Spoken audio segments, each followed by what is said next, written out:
And then we break into small groups, usually about like 4 or 5 students.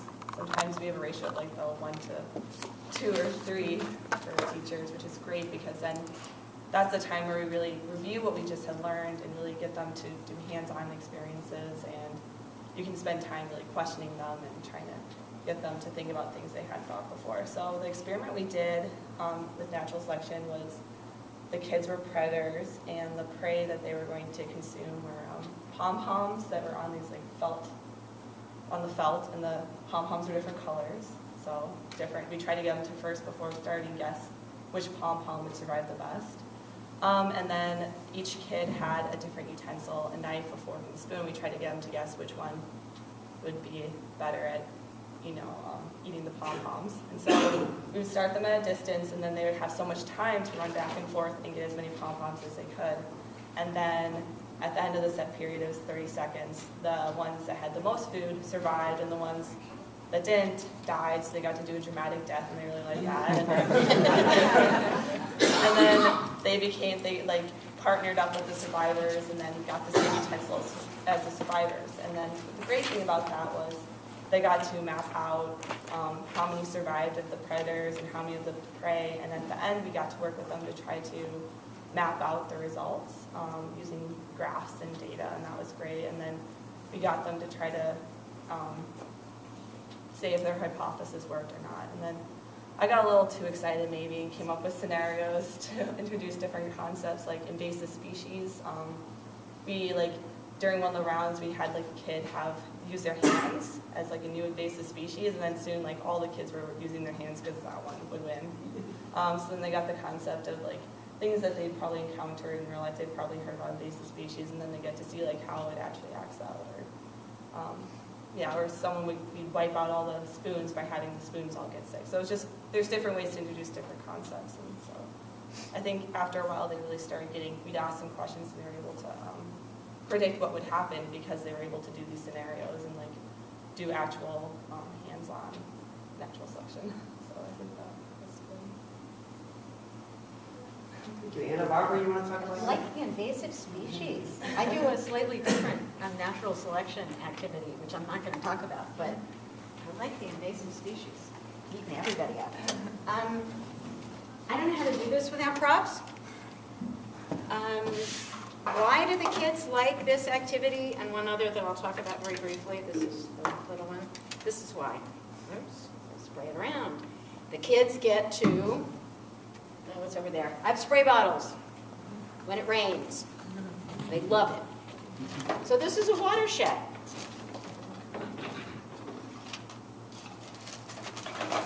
And when I take all my stuff out of my watershed, we have a paint can tray. You all know what this is. At the bottom, we have a river. So we can build a city. We can build it with buildings. This is impervious. We can build it with a littler building. We can put an absorbent, some with, some without, absorbent sponges to block the pollution. We can have absorbent and therefore pervious surfaces. This is florist's foam. Oh, there's one of my bottles. It doesn't have any water in it today. We're not going to play with it. We are not in the 5th grade, but you get the idea. This is florist's foam, so it is absorbent, and therefore it's our pervious surface. It's either a park, or if you cover the whole watershed with it, it's a forest into which you stick trees. Yeah, see, this is why it's fun. If you are the agricultural, this time I have 4 tables. I just go with what the teacher has. We have an urban, suburban, agricultural, and forested wetland. These are row crops. Or these are rows for the crops. These are crops. So each group gets to make its city watershed or its suburban watershed with a park, a big park, or a little park, or a whole forested area covered with trees. With or without spongy stuff to absorb the pollution on its way down. So when we're done doing that, and I have yet to figure out, I used to try to do this in one session, and it always ran over, so now I just do it in 2. Oh, and I forgot, we also have roads and parking lots for the appropriate watersheds, more or less of them depending on what you have. So you plop down your road, you plop down your parking lot. So now you have your very complicated watershed here because we have a little bit of forest, a little bit of a factory and everything else. And then the fun begins, because then we have our pollution, which we sprinkle appropriately. We also have, oh, I didn't bring it. Imagine an envelope of hot chocolate. That's dirt, especially good for the forest and the agricultural area. And once you've polluted your environment, it rains. And you look at what color your river has become. It's not pretty, but it's a lot of fun. So, and you can do it once before you put the sponges in. How bad is the watershed? And it doesn't much matter in the forest because all the water's, even if you put dirt on it, all the water is going to be absorbed into this forest foam. That's the whole point. That's a pervious surface. That's what you want. That's why we all put rain gardens in our gardens, right? We all have rain gardens in our gardens. If we don't, we're going to go back and put one in. But if we put a wetland in, John's the wetland expert, we put our wetland in to stop, or our swale, or whatever we want to call this, we put it in, and now we spray down, and what happens? To a large extent, the sponge will absorb all the runoff, because this paint can has a nice slope. It goes down, and lo and behold, we are protecting our river, our watershed, in the paint can. So, we get to talk about pervious and impervious surfaces, we talk about pollution, we talk about stormwater, and all of these things while they're playing with their watershed.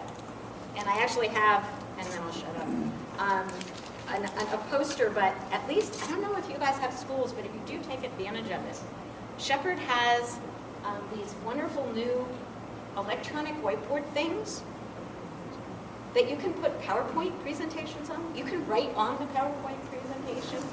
It's very, I've only started doing it in the last 2 weeks. I had to make up a watershed presentation overnight, but they were okay. I used to use a plain old map to talk about, but cute USGS, they don't make these anymore. Because everybody's got magic stuff. So anyway, do take advantage of the ability to do PowerPoints and maps, and you can have big watersheds and little watersheds and littler watersheds, all in maps, and it's fun. It's wonderful. You all think, yeah, we've been doing this for years, why are you telling me this, Barbara? But schools I've been in haven't had it until this year. The one other quick thing I'll say is, and here again, why do they like this one? Because they get to play with dirt. This is an aquifer, sand, a clay layer. They love to play with clay that goes halfway across. That's the impermeable surface, some rocks. And instead of Jell-O and hot chocolate, we use food coloring. And then pour the water on and see what areas are and aren't contaminated by the red food coloring. Red makes a wonderful pollution color. So anyway, I think they like it because it's real. You know, they can identify with forests and farms and other things, and because they get to squirt a lot. So, that's it. Assistant Principal Anderson? Yes, I can tell you that of my many years in the classroom, the one reason why kids love this activity is because the last time they got to do something like that was in pre-K, kindergarten. Kids love to play pretend, they love to do stuff, they love to move, they like to touch, experiment, explore. So that's one reason why that's a winner, and the one that she described. I had jotted some notes, Dawn can jump in, of what I know about kids and when they're engaged in the classroom. First of all, thank you all these volunteers, and thank you, Harold, for this brilliant idea of reset. If it buzzes, blinks, foams, moves, changes, explodes, pops, or fizzes, you've won them over. Because that's exactly what kids love. Boys more than girls, but they love those kinds of things. And kids love inquiry. They love to question. Start with a question. Give them something to think about, and then allow them to explore. I heard partnerships where kids were allowed to work together. Kids love, don't you like to work with someone else? Well, how are we going to solve the problems of the world in a silo? We need to work with people. So kids love to work in teams. And I said they love to move because most times in class they have to sit at a desk and, you know, routine. But when the scientists come in, we can loosen up a little bit, and we can get on the floor, and we can touch things. That's what makes science exciting for children.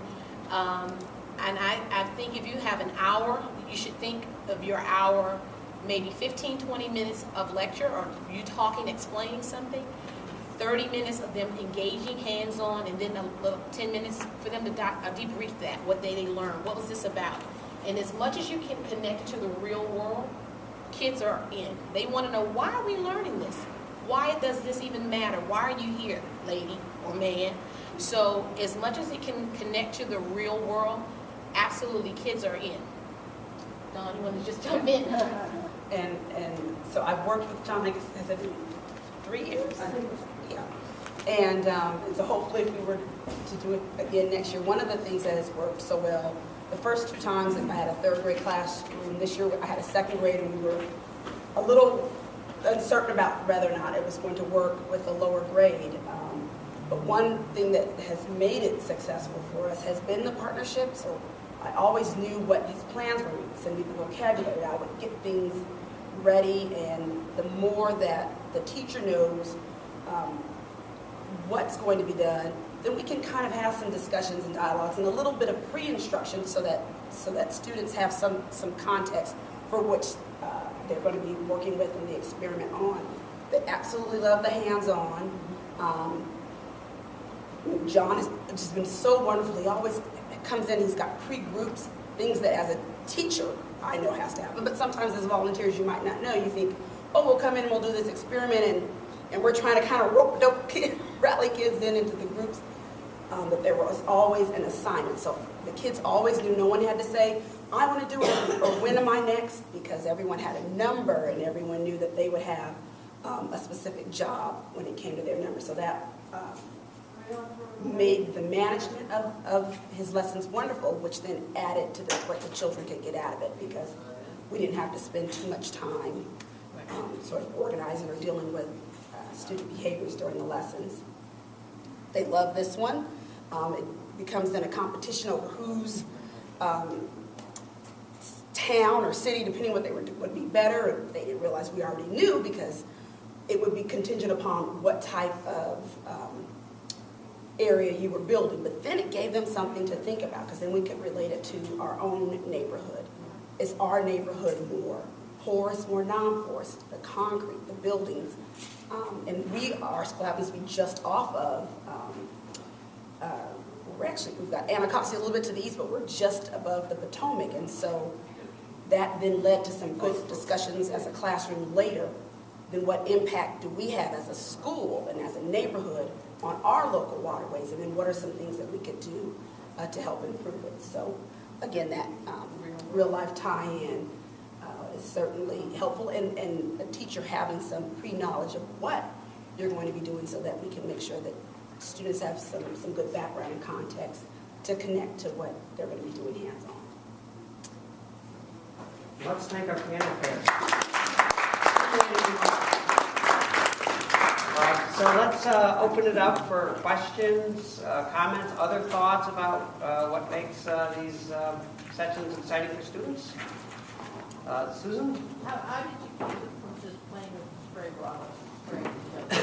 Well, actually, one of the things that, no, we didn't remember these names, that Dawn said is the spray bottle, I actually don't have numbers for assignments, I'll remember that, but, each kid gets 10 sprays, say, or whatever, depending on the activity, and then the next child gets 10 sprays, and it goes around, and when everyone at the table's done their 10, then they're done, and we see what the consequences are. So if there is a little bit of, I want to be in the forest, but I just assign, you're the town, you're the suburb, and I'm the arbitrary person. I don't even have to come back tomorrow.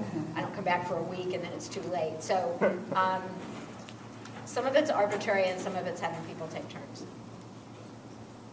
Harold? How do you stop them from diving right in and working with the materials before you've told them what you want them to do? I don't give them materials until I've told them what I want them to do.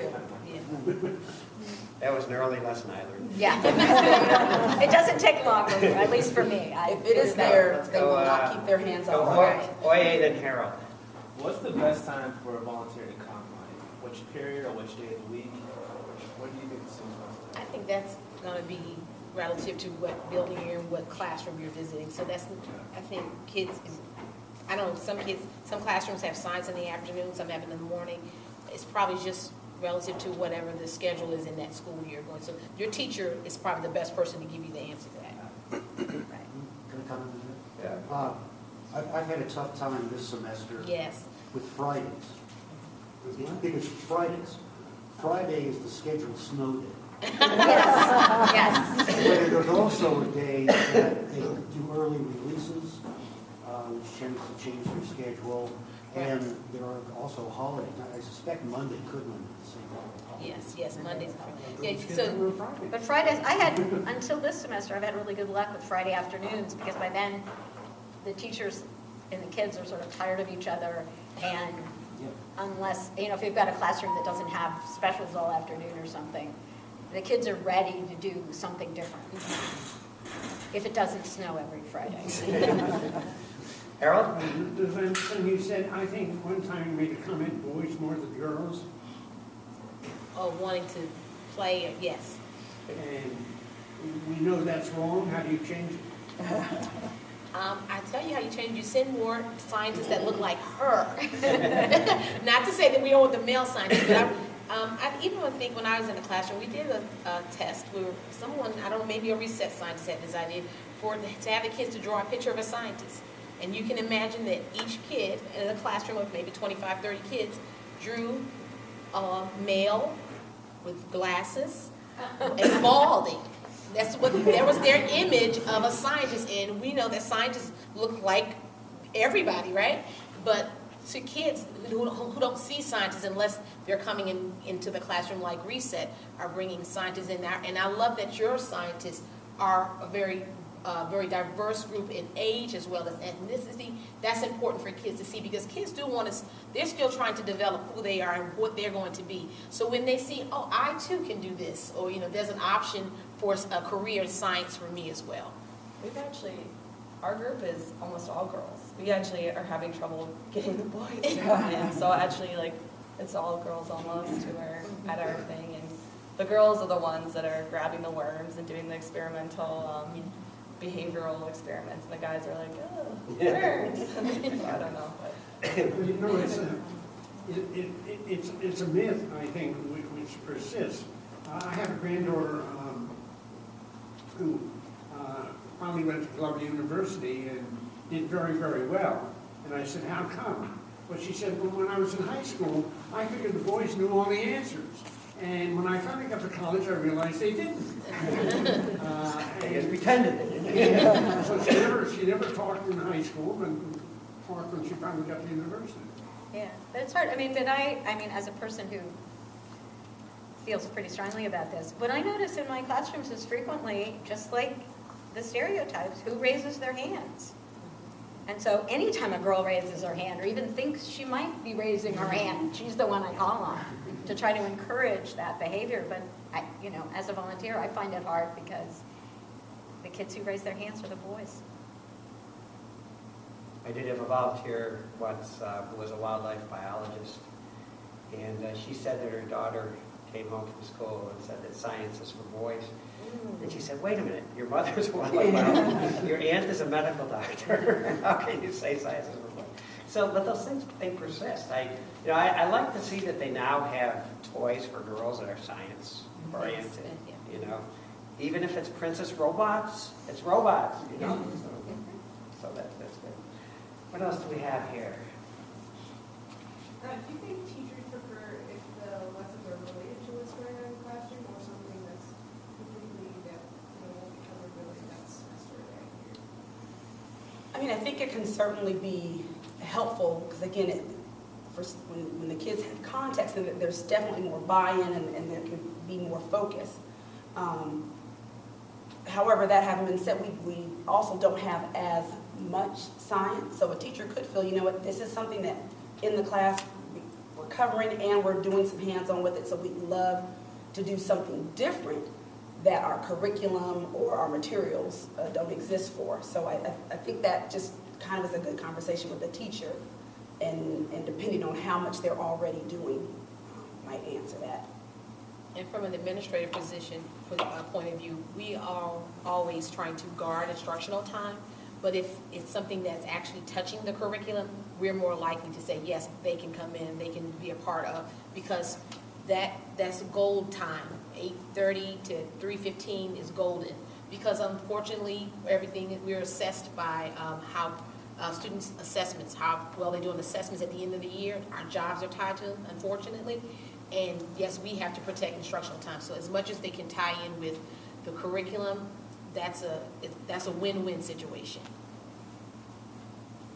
And we have been getting more Absolutely. feedback from schools Absolutely. in that regard in recent years, which is why we take a little more care to try to line up the topic of science the volunteer wants to present with the appropriate standards of learning for that grade level, so it is reinforcing what the children are expected to learn that year. And we've also expanded into extended day programs because there's a lot more liberty to deviate from, well, you're not in the golden Yeah, Let me just put it right, that way. that's it. But the other thing is, until recent, science unfortunately has not been one of those subject areas that we test.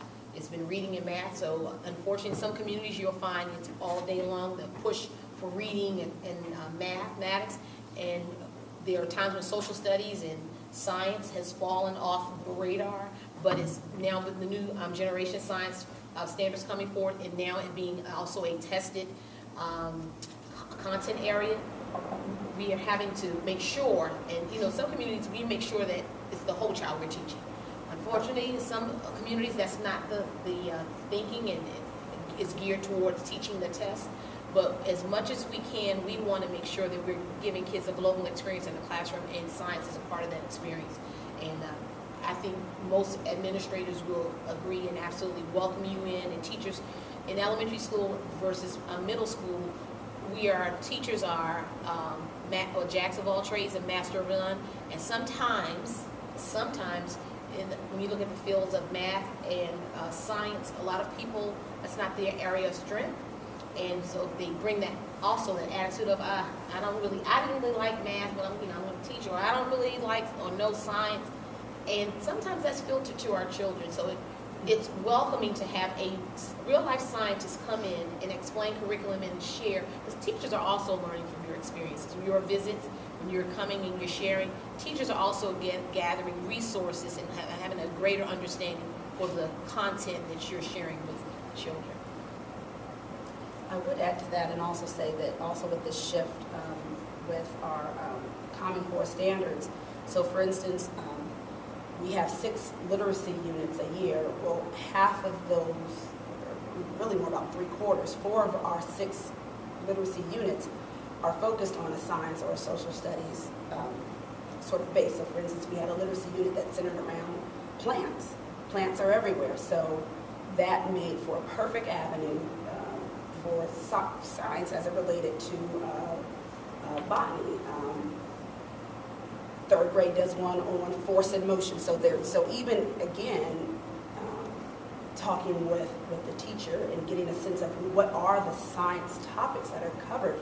Because then when you come in during the literacy block, but we're involved in plants, and so you're bringing plant experiments, then it's not a loss of the golden hour. Right. And if you're in a DC public school, going to their website, there's a link that says what kids are learning in class or something. Click on that, and then you can, for whatever grade you're engaging, you can find what those strands of units that are there for that grade. So that'll help you to be prepared as well to tie in with what's going on in the classroom, being relevant to what's going on in the classroom. Where's that located again? On DCPS's website, dc.gov, DC schools. dcps.dc.gov. There. We'll go there. And there's a little header at the top that says, what's in, or inside classroom or something like that, but it'll take you to links to open up for grade standards topics. And you can do that for Virginia School and Maryland School as well. I'm sure. Obviously on the appropriate side. I'm sure. I did notice they now have the next gen science standards Yes. up on the DC Yes, website. that's where which is we're moving to. Yeah. What else do we have out there? Thoughts? anybody have an experiment that they found that they really get into big time? I know, Jim, you talked about tidal wave, right? Tsunamis, yes. Yeah, tell us a little bit about your tsunami experiment. So tsunami experiment, we had this large plastic container that's kind of deep. On one end, you've constructed a shoreline with sand that's been pressed down. Then you've got water, and you've got this metal plate which you move back and forth to create waves. And the first part of the experiment, they make houses out of like paper or cardstock, and some of them have toothpicks which they can use as part of their house to kind of hold it in place. And they see what happens when the waves come up the shore and which houses survive, which ones don't. And then second part, they are split up in different teams which have different budgets to buy different materials.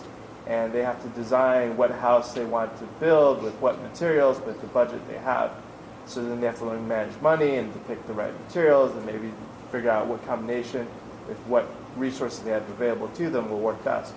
And so they get to put their houses on the shore, the tsunami is created, and they get to see which houses get destroyed or which don't. And they like seeing the houses get destroyed and seeing which ones survive. So. I don't know if that was on your list, Assistant Principal Anderson, of things they like with destruction. Yes, destruction, and that one, right? Yes. Werner, did you have time? Yeah, well, I taught a few classes on energy, and for me it was an incredible experience because at the beginning I distributed leaflets for just what kind of energies there are, and the students were really interested in, so who has that? Because the class were about 25, and I had about 8 or 9 different sources of energy, and they were really participating, and each sheet had a different kind, like renewable, non-renewable, and the next lesson. So we discussed that, and at the next lecture, I started to talk about energy from water, because they had a class previously, they had a class about water. So I talked about hydroturbines and all this. And the next class, when I came back, 2 weeks later, because in the meantime they had a day off, or they went to Field trip. Yeah, a field trip. I came back and said, last time we talked about turbines. Does anybody remember what kind of turbines they're on? Water turbines? I got flabbergasted in seconds, just like this. They said, well, there's a Pelton turbine, and then another gal said, oh, this is a Francis turbine, and then what is the other one? Kaplan turbine, And I said, wow, you remember all that? Could you show me which one? Yes. It was really interesting. And then in one of the classes, I demonstrated a steam engine, toy steam engine, small one. And the interesting thing, observation there was that the boys were very interested. They always said, can we get a kit for this? Because they wanted to at home with the father or parents. And I said, yeah, you probably could, But you have to be careful because, there's hot water and steam involved in it. And that was the boys. The girls, they said, oh, it smells. It is you have to put the pistons, you have to oil them a bit, and yes, it smells. I said, well, this is power plant. Power plant always smells, it's not really, and all this. But all were interested in how it works, and you can see that. And I had a little generator there with a lamp, a bulb, and I had groups, 5 or 6 came there. And then they started to ask, could you blow the whistle again? You know, all this, and I think they kept the memory of it. You know, also.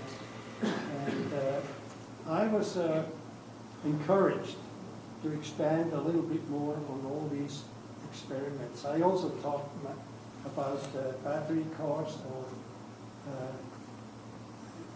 fuel cell cars, because just about the week before, Toyota announced that they sell now a fuel cell car. But the one I demonstrated was a little car, ran around like crazy. It was like a battery, you know, with the salt solution and so on.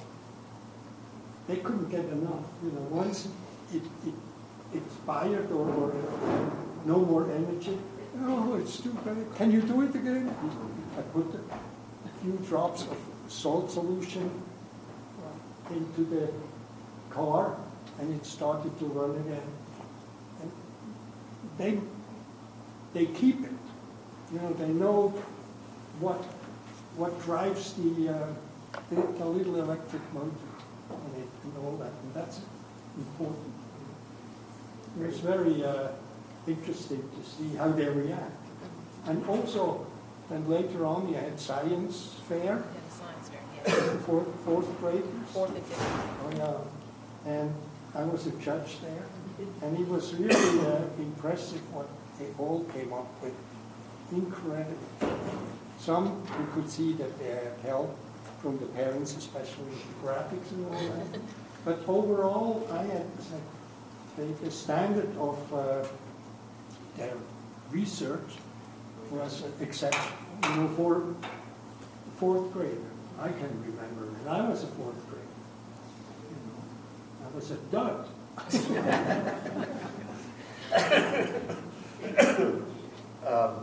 was too. Thank you. Anybody else? Kind of on the same note of like retaining information, I've kind of tried both, using handouts and not using handouts. I was wondering what your take on it was, because I feel like some students get really ingrained and, you know, they try to fill it out and they're kind of missing the bigger picture, and some get kind of dejected because they don't want to, you know, work on a piece of paper. They want to do an activity. So what's your recommendation with regards to handouts? So, I mean, I had 3rd graders and 2nd graders. And at our school, certainly there are some students who are maybe struggling still with reading or writing, and as you said, they could be a hand to kind of push them off a little bit. John we did science folders, so he would bring it in and every sheet would get added to it. And they worked in groups so that even if there was a student who on their own would have struggled with it, they sort of have a group and partnership to help them get through it. Again, just like the materials, my students can be easily distracted by the movement of air, it seems like. And so not having it until, you know, we're absolutely ready for it, and then really sort of going step by step. And we didn't do it every time. There was always a sheet of some sort that served as an anchor to what was discussed, rather than not they had to do something on it or not. So that it would kind of get added to that science folder that they kept every week, which was good. So it kind of served as reminders of what they have learned. So I was, depending on the age though, I mean, certainly not an abundant amount of sort of paperwork, because they kind of do a lot of that already. So they really do prefer the experimental part of the science lessons. Yeah, I guess with the upper grades, 5th grade, well, I would say for our 4th and 5th graders who take notes, so teacher may give them a sheet that's maybe not completed, so that they're still getting information from the teacher, but they're having to pay attention because they want to complete the notes. So it's kind of like, even if you had a PowerPoint, you print out your PowerPoint notes, and so that they can follow along. Some kids do, they're visual learners, some are, they want to read along with you, but it wouldn't be much of a distraction as long as there's still some they're needing some information from you to add to build on the notes that you've shared with them. Yeah. I don't know, I was quite surprised.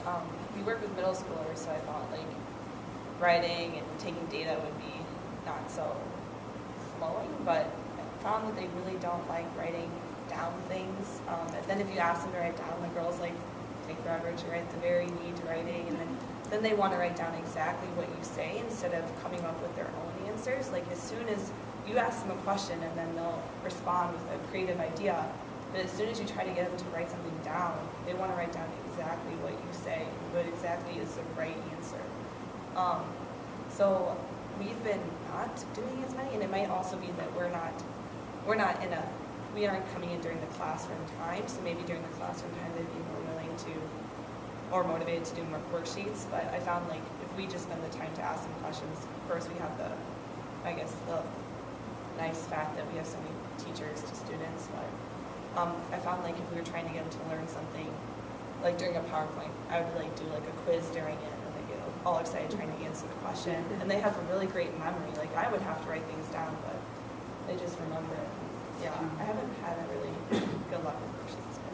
Sometimes I've noticed that instead of doing it individually, if they tell you what they want to, what they have to say, and you write it on the board, and then some of them will write it down on their pieces of paper, and some of them won't, but that it gives a division between having to write something down or not, because you've taken the information that they've given you, you've presented it so that everybody can see it, and then, you know, they can do, some will, as I said, some will write it down and some won't. But even if they don't write it down, they'll remember it because it was up there. And poll your classes, and I think it's important enough to say, tell me how you best learn. You know, because I think that's good information for you as a presenter each week. You need to know who you have in front of you. If you have kids that say, I like to learn by looking at pictures, I need to see something, I need my hands, that's going to inform how you put together your lesson. Well, you look to the teacher for that, and the or teacher the could students support for you that? with either. Either. You know, when I taught in one class, I told the students, I think it was the third grade, I said, when scientists do experiments, they always write reports that are published. So I said, assume that you're going to write a report for the class that's coming in after you. What are you going to tell them in the report on how to do this experiment? And it worked very well. They got enthusiastic about it. I stumbled on something a couple of years ago. I was kind of interested. It was connected to the field trip. We do a field trip to the place park. And it takes about 35 minutes on the bus. I usually spend some of that time in front of the bus explaining to them what you're going to see and so forth and blah, blah, blah, blah. And there were a couple of people that didn't even know that. And then a couple of years ago, I thought, I wonder if I asked them to choose to do, in my case, it's a Dr. Bob person survey.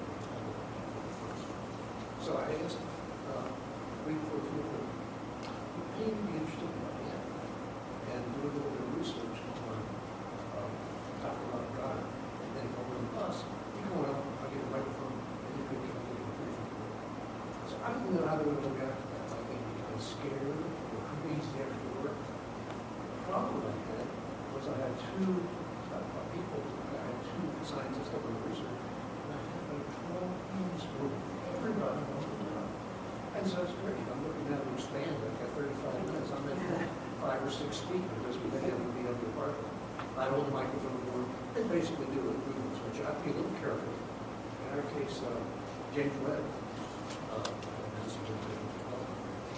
There's also James Webb, who's a country western singer.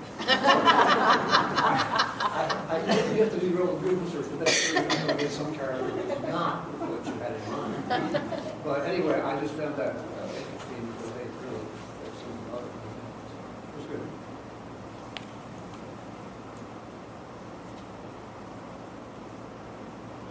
Okay, again, let's thank our panel.